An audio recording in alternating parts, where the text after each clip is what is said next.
എല്ലാവർക്കും നമസ്കാരം. വളരെ ഈസി ആയിട്ട് വളരെ പെട്ടെന്ന് ചെയ്യാൻ പറ്റുന്ന ഒരു തക്കാളി പുളിശ്ശേരിയാണ് ഇന്നത്തെ റെസിപ്പി.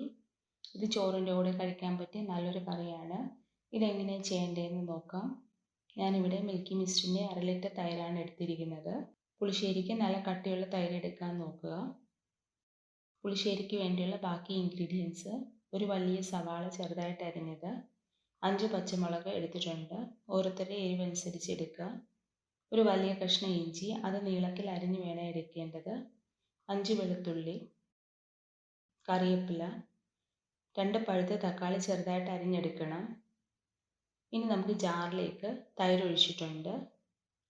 അതിൻ്റെ കൂടെ 1 ഗ്ലാസ് വെള്ളവും ഒഴിച്ചു കൊടുക്കുക. വെളുത്തുള്ളി ചതച്ചതും 1/2 ടേബിൾ സ്പൂൺ മഞ്ഞൾപ്പൊടിയും ചേർത്ത് നന്നായിട്ടൊന്ന് അടിച്ചെടുക്കുക. തൈര് അടിച്ചെടുത്തിട്ടുണ്ട്. മോര് കാച്ചാൻ വേണ്ടി പാൻ ചൂടാക്കുക. ഇതിലേക്ക് ആവശ്യത്തിന് വെളിച്ചെണ്ണ ഒഴിച്ചു കൊടുക്കാം. ചൂടായ എണ്ണയിലേക്ക് കടുക് ഇട്ട് പൊട്ടിക്കുക.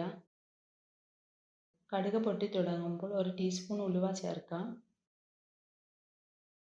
നീളത്തിൽ അരിഞ്ഞ ഇഞ്ചിയും പച്ചമുളകും സവാളയും കറിവേപ്പിലയും ഇട്ടൊന്ന് വഴറ്റി കൊടുക്കാം. വറ്റൽമുളക് നേരത്തെ ചേർക്കേണ്ടതായിരുന്നു, മറന്നുപോയത് കൊണ്ടാണ് ഇപ്പോൾ ചേർക്കുന്നത്. നന്നായിട്ട് ഇതെല്ലാം കൂടെ ഒന്ന് വഴറ്റി കൊടുക്കാം.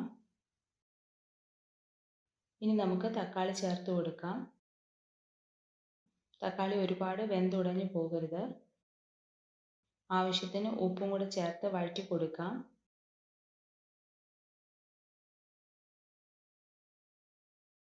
തൈര് ചേർത്ത് കൊടുക്കുന്ന വഴിയെ തന്നെ തീ അങ്ങ് ഓഫ് ചെയ്യുക.